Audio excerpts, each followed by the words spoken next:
In Psalm 3, verse 7, it's written, "Deliver me, O my God."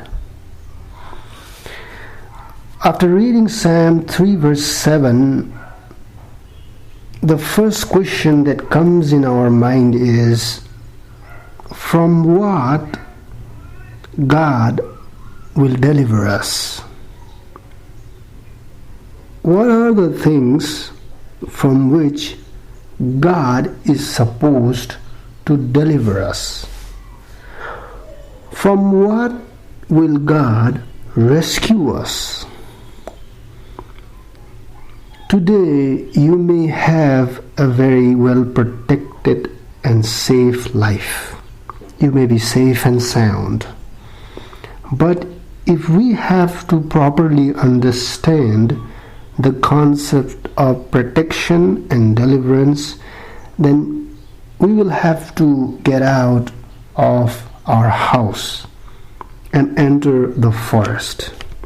And in the forest, in the jungle, we find that the plants are there and the wild animals are there. And the wild animals that we see there are not protected the way we are. They are in the open. A deer can be attacked by a lion or a tiger anytime. Anytime a creature may attack another creature for food.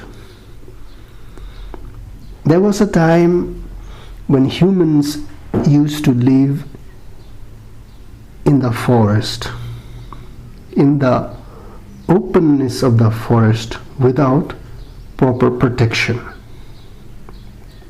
But today, the situation is not so.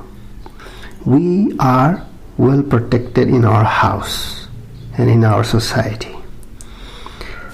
But nevertheless, as it is written in Psalm 3 verse 7, we will try to analyze the concept of protection and the concept of deliverance, of God rescuing us from certain situation. When we were born as a baby, we were helpless. Our mother and father protected us. They provided us with protection and food. And because of this reason, that till day we are alive. We are alive today, and it's not just because of food and water. We are alive because we were protected. We were protected by our parents. We were protected by our relatives. We were protected by our house. We were protected by our teachers who taught us how to live in this world. I mean, we received all kinds of protection, and because of which we are alive today. Without proper protection, we would have died long time ago.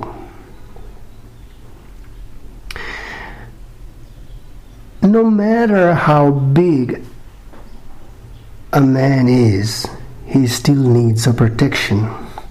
And today we can see there are big people with big posts. They could be ministers, they could be presidents, they could be officials of high rank. They are all protected. They have their bodyguard. They have their security personnel. They have police who protect them and who is there to rescue them.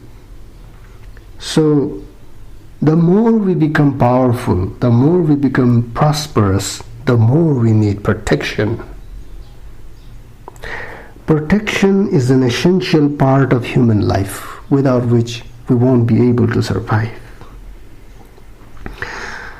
In Bible, we find that the concept of God, the concept of Jesus, is about a person who rescues us, who delivers us, who protects us. And for that we can take an example of one verse in Galatians chapter 1 verse 4, where it is written, "Who gave himself for our sins to rescue us from the present evil age, according to the will of our God and Father, to whom be all glory forever and ever." In Bible, God is projected to be as a person who protects us, who delivers us, who rescues us from the problems of our life. Now, if we closely analyze ourselves, if we closely analyze our life, then we may find that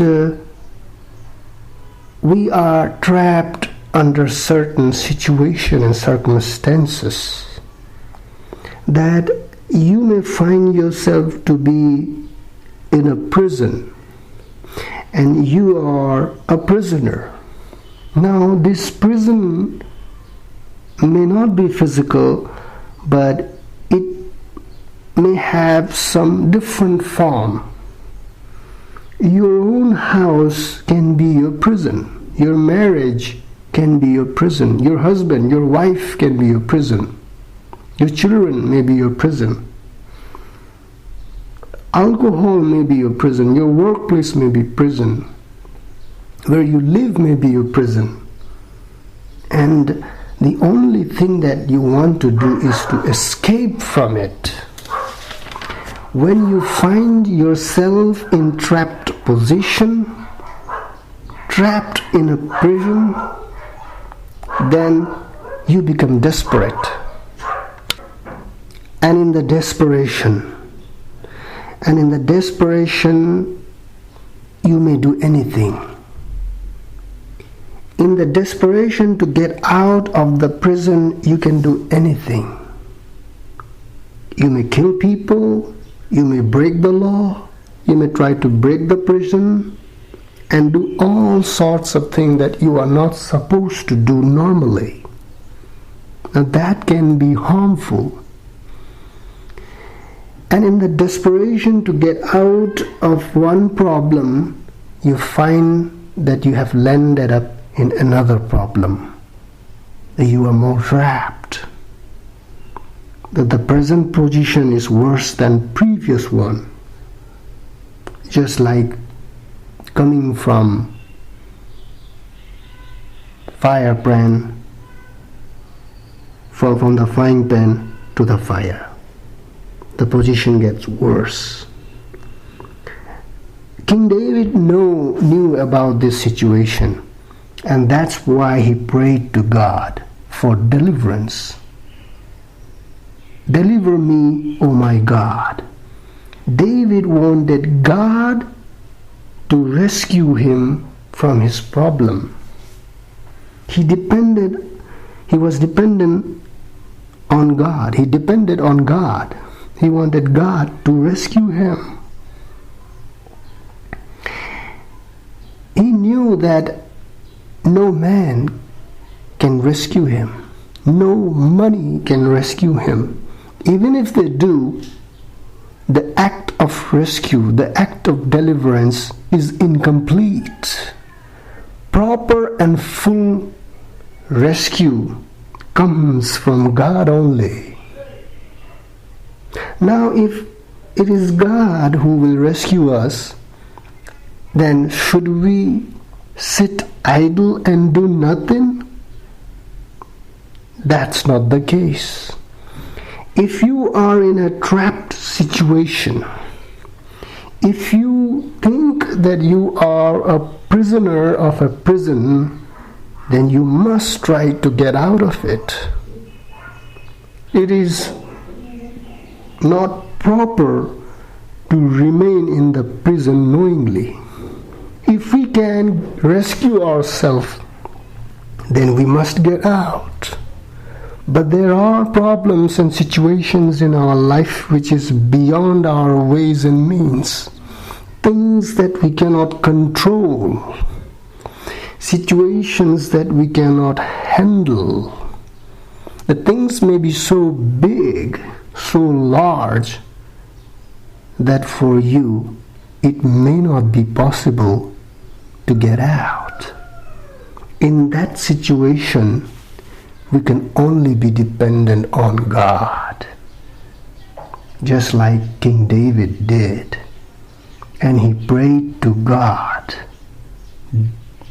as it is written in Psalms 3 verse 7, "Deliver me, O my God." And that's the main theme of Psalm 3 verse 7, where we as a human being are dependent on God for deliverance. We want Him to come in our life and rescue us, such that we may live our life praising God, that it was God who delivered me. But before God deliver us, may we be able to pray to God, as it is written in Psalm 3 verse 7, "Deliver me, O my God, from my present situation, from my present problem. It is you, O God, who can help me and release me from my present problem. Because if you deliver me, then and only I can be completely delivered." And that is the reason I pray the prayer of David in Psalm 3 verse 7, which says, "Deliver me, O my God."